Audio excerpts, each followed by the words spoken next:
നമസ്കാരം. രാജ്ബി ഷെട്ടി പ്രധാന വേഷത്തിലെത്തിയ Toby theatre റിലീസിന് ശേഷം ഇപ്പോൾ സോണി ലീവ് OTT പ്ലാറ്റ്ഫോമിൽ സ്ട്രീം ചെയ്യുന്ന ഈ ചിത്രത്തെക്കുറിച്ചാണ് ഇന്ന് നമ്മൾ മൺസൂൺ മീഡിയയിൽ സംസാരിക്കുന്നത്. തിയേറ്റർ റിലീസ് ഉണ്ടായിരുന്ന സമയത്ത് നല്ല അഭിപ്രായം നേടുകയും വൈകാതെ മലയാളം ഡബ് ചെയ്ത് കേരളത്തിൽ റിലീസ് ചെയ്യുന്ന സാഹചര്യം കൂടി ഉണ്ടായിരുന്നു. ഇമോഷൻസിനും വയലൻസിനുമൊക്കെ പ്രാധാന്യം നൽകി ടോബി എന്ന കഥാപാത്രത്തിൻ്റെ ഒരു യാത്ര കൂടെയാണ് ഈ ചിത്രം പറയുന്നത്.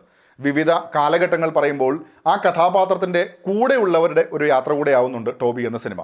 ഇങ്ങനെയുള്ള ചിത്രങ്ങൾ മുന്നേ കണ്ടിട്ടുണ്ട് എന്നതുകൊണ്ട് ഒരു ഓർഡിനറി സ്റ്റോറി അതിൽ കൊണ്ടുവരുന്ന മൊമെന്റ്സ് ഇൻറ്റൻസ് ആക്കാനുള്ള ശ്രമങ്ങൾ മലയാളം ഡബ്ബ് കണ്ടതുകൊണ്ടാണോ എന്നറിയില്ല, ഓവറോൾ എനിക്ക് മികച്ച അനുഭവമായിരുന്നില്ല. മൊമെന്റ്സ് ഉണ്ട് എന്നതിനപ്പുറത്തേക്ക് കഥയിൽ എക്സൈറ്റിംഗ് ആയ ഒന്നും തന്നെ ഫീൽ ചെയ്തില്ല എന്ന് പറയുന്നതാകും ശരി. പുതുതായി ചാർജ് എടുക്കുന്ന ഒരു പോലീസ് ഉദ്യോഗസ്ഥൻ ആ സമയത്ത് ജെനി എന്നൊരു സ്ത്രീ ഒരു പരാതി നൽകാനായിട്ട് വരുന്നു. തൻ്റെ അച്ഛൻ ടോബിയെ 2 ദിവസമായിട്ട് കാണാനില്ല എന്നതായിരുന്നു പരാതി. കൂടെയുള്ള പോലീസുകാർ ഇതിൽ വലിയ താല്പര്യം കാണിച്ചില്ല എങ്കിലും പുതുതായി ജോയിൻ ചെയ്ത സമ്പത്ത് ഈ കേസ് അന്വേഷിക്കാൻ തീരുമാനിക്കുന്നു. ടോബിയെക്കുറിച്ചുള്ള ഈ അന്വേഷണത്തിലൂടെ ആ കഥാപാത്രത്തിൻ്റെ ഒരു സ്റ്റഡി കൂടെയാണ് ഈ ചിത്രം. സംസാരിക്കാൻ സാധിക്കാത്ത ഒരു കുട്ടി, അവിടെയാണ് ടോബിയെ നമ്മൾ ആദ്യം പരിചയപ്പെടുന്നത്.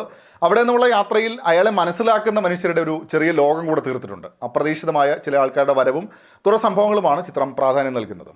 നേരത്തെ സൂചിപ്പിച്ച പോലെ ഓരോ ഘട്ടങ്ങൾ പറഞ്ഞു പോകുന്നതാണ്. ടെക്നിക്കലി അത് മികച്ച രീതിയിൽ വന്നിട്ടുണ്ട്. ടോബി അവതരിപ്പിക്കുന്ന രാജ്ബി ഷെട്ടിയുടെ പ്രകടനവും മികച്ചു നിൽക്കുന്നു. പക്ഷേ ഇതെല്ലാം ബിൽഡ് ചെയ്തത് ഒരു ഓർഡിനറി കഥയിലാണെന്ന് മാത്രം. സ്ലോ ആയി പറഞ്ഞു പോകുന്ന ഒരു കഥയാണ്. അതൊരു പ്രശ്നമാണ് എന്നല്ല, പക്ഷേ അതിനകത്ത് ഡ്രാമയും കൂടുതലാകുന്നു എന്ന അവസ്ഥയിൽ കാഴ്ചയിൽ ഉള്ള രസം കൂടെ പോകുന്നുണ്ട്. രാജ്ബി ഷെട്ടിയുടെ മികച്ച പ്രകടനങ്ങൾ ഈ അടുത്ത കാലത്ത് നമ്മൾ കണ്ടിട്ടുള്ളതാണ്, ആഘോഷിച്ചിട്ടുള്ളതാണ്.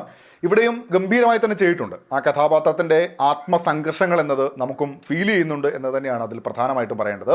അതുപോലെ ജെനി എന്ന കഥാപാത്രമായിട്ടെത്തുന്നത് ചൈത്രയാണ്. തീർച്ചയായും പരാമർശിക്കേണ്ടുന്ന ഗംഭീരമായ പ്രകടനം തന്നെയായിരുന്നു. ഇമോഷണലി ചിത്രത്തെ പ്രേക്ഷകരുമായി അടുപ്പിക്കുന്നതിൽ ഈ പ്രകടനം വലിയ പങ്ക് തന്നെ വഹിച്ചിട്ടുമുണ്ട്.